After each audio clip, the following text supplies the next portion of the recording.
உனக்கு வைக்கப்பட்டிருக்கின்ற சவால் இந்த மனத்தின் பெயரால் மனிதனாய் வாழ்ந்து விட்டு வா. அவ்வளவுதான். உனக்கு இங்க முதல்ல படைக்கப்பட்டது இதயமா இருக்கிறது. அது முதல் சொல்லி அங்கிருந்துதான் பிறக்குது. இதம் தெரிந்தவன் மனிதன், இதயம் உடையவன், கிருதயம் உடையவன், இருதயம் உடையவன், 2 தயவுகளை உடையவன் மனிதன். 2 தயவு அவன்கிட்ட இருக்கு. ஒரு தயவு இல்லை, 2 தயவு இருக்கு. அப்படின்னா நேர்மறையாகவும் அருள்வான், மறைமுகமாகவும் அருள்வான். அப்ப இங்கு இதம் செய்ய தெரிந்த இதயம் உடையவன், மனத்தின் பெயரால் அறியப்படுவதால் மனிதன் ஆனவன். இவனுடைய சிந்தை சொல் செயல் அந்த நறுமணம் இருக்கும். அவ்வளவுதான். உச்சபட்சமா அந்த மனிதம்ங்கிற புனிதம் காத்தானா போதுமானது. அவ்வளவுதான். ஏன்னா இப்ப நம்ம இங்க இந்த அறிவை கொண்டு நம்ம கத்துக்க வேண்டியது என்ன அப்படின்னா, இந்த பறவைகளை பாருங்கள், விலங்குகளை பாருங்கள், எதையுமே பாருங்க. அளவு, வளம், பொது நலத்தை தீர்மானிச்சிடும். அவ்வளவுதான். அதே தானே நம்மளும் அந்த உணவு சங்கிலியில பொருத்தப்பட்டிருக்கின்ற ராஜரத்தினம், அதாவது உணவு சங்கிலியில தமது கடமையை செய்கின்றன இந்த மனிதனை தவிர. அதெல்லாம் எதுவும் இயற்கையை கெடுப்பதில்லை. இவன் இயற்கையை கெடுப்பதை தவிர வேற எந்த வேலையும் செய்வதில்லை. பார்த்துக்குங்க. அதெல்லாம் நம்ம ஆதாரமா இருக்கு. தாவர சங்கமத்தில் சகலமும் நமக்கு உணவு சங்கிலியில அவைகளெல்லாம் பயன்படுத்துபவர்கள் நம்ம இருக்கிறோம். இதுதான் சத்தியமான உண்மை. அப்ப நமக்கு இங்க எல்லாமே வைக்கப்பட்டிருக்கிறது. இதுவரைக்கும் பிறந்த பிறவியின் பலனை அடைய இங்க வந்திருக்கும். ஆமா,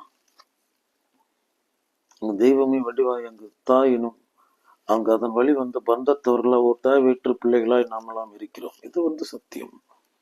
இப்ப நம்ம தெரிஞ்சுக்க வேண்டியது என்னன்னா, உச்சபட்சமா அந்த மனிதமெனும் புனிதம் அடைஞ்சா போதுமானது.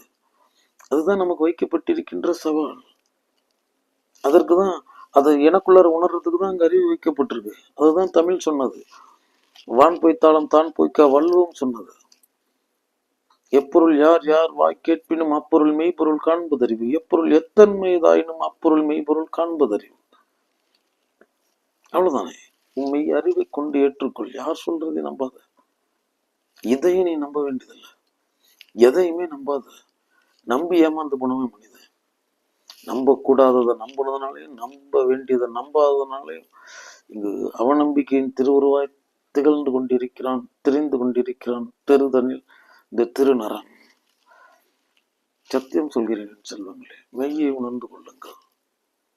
ஞான பாடங்கிறது அவசியமே இல்லை. அது ஒன்றுமே இல்லை.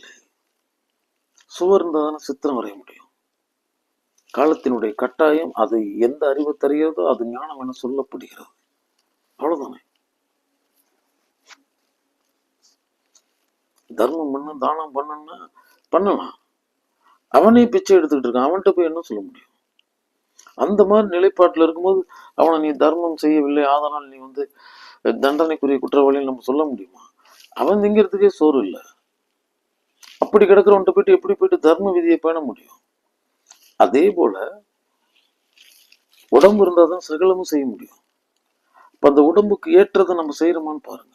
ஞானம்லாம் யாருக்கும் கிட்டாதுன்னு சொல்லுவாங்களே, நம்ம பாட்டுக்கு அதெல்லாம் கிடையாது. அதெல்லாம் பல அடுக்குகள் சம்பந்தப்பட்டது. ஆமா, அப்படியே அணுவா இருக்கு. அங்க 100% மனம் தெளிந்து இருக்க வேண்டும். 100% புத்திக்கு உன்னுடைய உணர்வுகள் கட்டுப்பட்டு இருக்க வேண்டும். நீ 100% உன்னுடைய உயிர் மயமாய் சிந்தாது சிதறாது பிற புற விசையாதிகளை விசாரணை வளையத்திற்குள் அழைத்து செல்லாது முழுக்க அதையே குறியா சேர்ந்து விடுதல். அந்த மாதிரி சேர்ந்து விட்டவனுக்கு தான் புரியும். அவன் தேகத்திலே இருக்க மாட்டான். ஆனா இன்னைக்கு என்னாச்சுன்னா, சகல நோய்களோட, உடல் நோய்களோட, மன நோய்களோட, இந்த உடலுக்கு தேவையான அதை காக்கக்கூடிய ஒரு சுகாதாரமான ஒரு விஷயத்தை செய்துட்டு இன்னைக்கு மனிதன் இல்லை. அவன் நாவிற்கு அடிமைப்பட்டவனாய், கண்ணிற்கு அடிமைப்பட்டவனாய், கருத்திற்கு, இந்த உலகம் ஏற்றுகின்ற ஜாலத்திற்கு, விளம்பரத்திற்கு அடிமையாகி எதையோ உண்ணுகிறான், எதையோ செய்கிறான். அடிப்படை உடல் தானேன்றது உடலை காத்தாதானே ஞானம் புரியும். நோயாளிக்கு எந்த ஞானம் வந்துச்சு? மன நோயாளிக்கு எப்படி ஞானம் கிட்டும்? இதுல உடல் நோய் மனநோய் நீங்காது இருக்கணுமா இல்லையா?